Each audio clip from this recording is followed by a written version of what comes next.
I'm just trying to get by, man. That's all I'm trying to do. I'm just trying to get by. I'm the current heavyweight champion of the world for arm wrestling, right-handed. I've been arm wrestling since I was a kid. That's kind of the primary focal point that kind of, gives me something to talk about. Arm wrestling world, my involvement in it. I was a soldier for 20 years. I've got a family. I'm a Canadian. Grew up on a farm. I live a relatively simple life. I travel the world holding people's hands, and I return home and live on my couch and go for walks at night with my dog, and that's pretty much it, man. When did you start really arm Oh, wrestling? I've been arm wrestling since I was a kid. Okay. I actually started arm wrestling with my grandmother. So I started arm wrestling probably when I was like 5. Okay. That was the deal. She would ask me to do some chore or something, and my reward was that I'd get to arm wrestle her. So, wow. And was good it deal. close for a while, or was it about even at 5, or were you crushing at before that? Was she getting smoked? I never beat my grandmother. Never did. Yeah. Wow. She crushed me until she was gone, and now I just have this memory. I arm wrestled through high school through public school, high school, just on desks with my friends, and I wasn't the best. I wasn't the worst. And then after high school, I went out west and I worked oil field.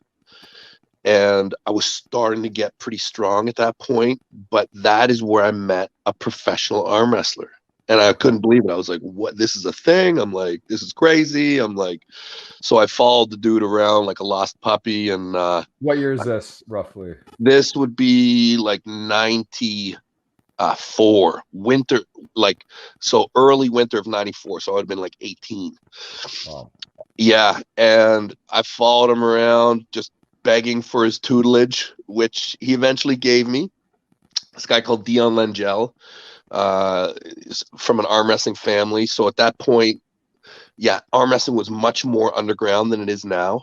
But he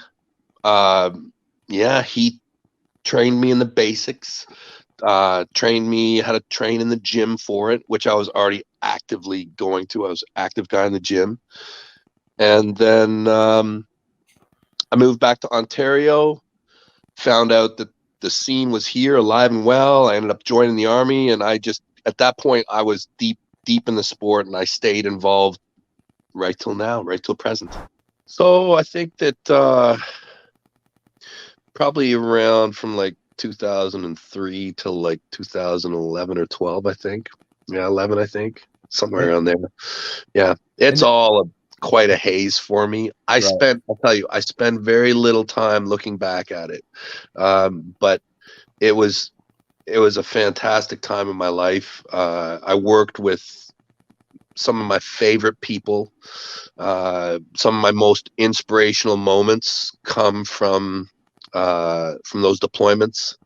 I got to see, some truly, just incredible acts. The coordination, the planning, the precision, all of it, to be part of it. It's definitely one of the highlights of my life. There's so much I can say about it, but it's in the past for me now. I mean, the time you got wounded, was it the last one, or was it in the middle? No, it was early on. Yeah, I got shot and fragged a couple times on one of the missions. Was a real doozy. We were so we do well. You never know really what you can say and what you can't say, but there was one mission that went particularly not as planned. Yeah. And we got it's just such a disaster, like when you work overseas and when you work with these units that are, very specialized, we really try to stack all the odds in our favor all the time. and we try to, obviously we only want to win. There is no like, I mean, when you think about gambling and sports and war, they're different. They're different. Yeah, the chance, the risk, you're talking about different types of chance. Yeah. And you do everything you can to only achieve victory, right? Like you're not going into a place kind of like, well, we might win this one, we might not, you know. You're going to win every single fight that you get into. Right. But sometimes, you know, whether if the target's juicy enough and depending on who's making the shot, calling the shots, you might be a little bit more risky, you know. And sometimes you win, and then sometimes you learn a lot. And we learned a lot on some of them. On some of them, they didn't go so well. But I'll tell you, I was raised as an not religious, you know. But you know, it's crazy how lucky we can be, you know. Mathematically, I can't explain it. The level of luck that our unit had is it doesn't make sense to me. Like, I mean, when I try and compute it, try and add it all up, to me, we are luckier than logic would say is possible. And you're known for extremely powerful stamina. It's like, is that sort of like one of your best attributes? Is that fair to say? Yeah. In my peer group, I've always, if I have one strength, it's notably that it's endurance, right? Which is not the thing that you really want as an arm wrestler. You want strength, but typically, if the match stops, I typically will win. Now, what you'll see a lot is you'll see me training with people, and when I train, you will rarely see me pin anybody, because what I'm trying to do is I'm trying to absorb energy. Right. I'm trying to get those. Okay. Yeah. I'm trying to get you to give me as much as you can, and I will just I'll it's my workout, right? So I won't pin. I'll put myself in actually unfavorable positions so that you can even give me more energy, and I'll have to fight harder. Right. But in competition, there's another thing that happens. So depending on the way that the competition is structured, some competitions are tournaments where you'll have to face a field, and other competitions are like one-on-ones. And most of the high-level stuff nowadays, it's one-on-one. Okay. So you and I would have a match, and there would be a format. So we might do 6 rounds so that permits that there's a tie, or we would do like 3 out of 5. This is the typical format.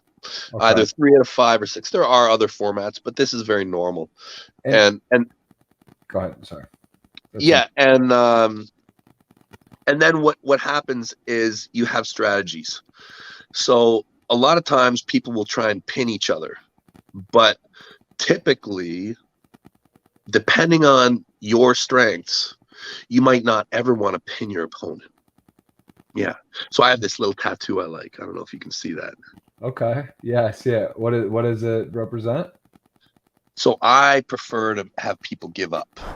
The right hand is considered, I would say, the more glorious arm. So if you had a right hand champion and a left hand champion, the right hand champion would probably be paid more, you know, have more prestige.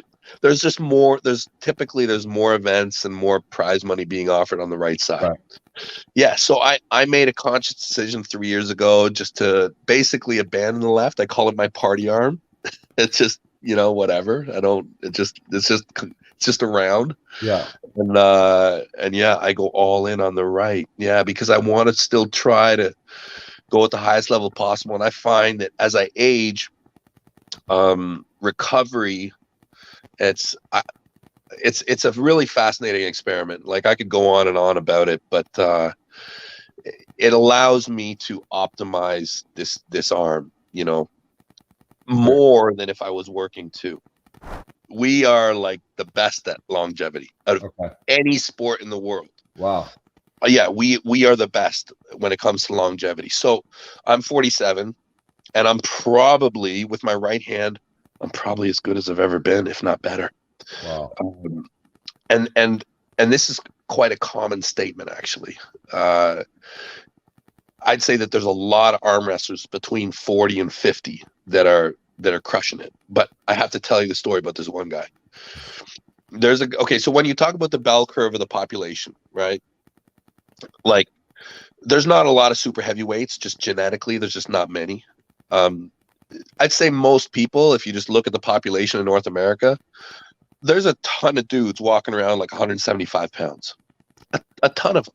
Mm-hmm. So if you are number one at 175 pounds, you are really good. Like, I would say it's actually probably harder to win at 175 than it is at open, because winning at open has a lot to do with the birth lottery. Okay, so if you're a big dude, okay, yeah, but there's fewer of you. So at 175, you have to be very good.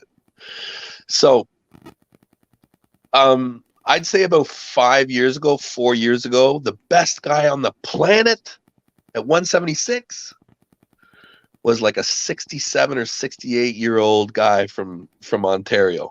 Wow. Yeah, 67 or 68. And now he's 72. And this guy just won the Nationals at 72.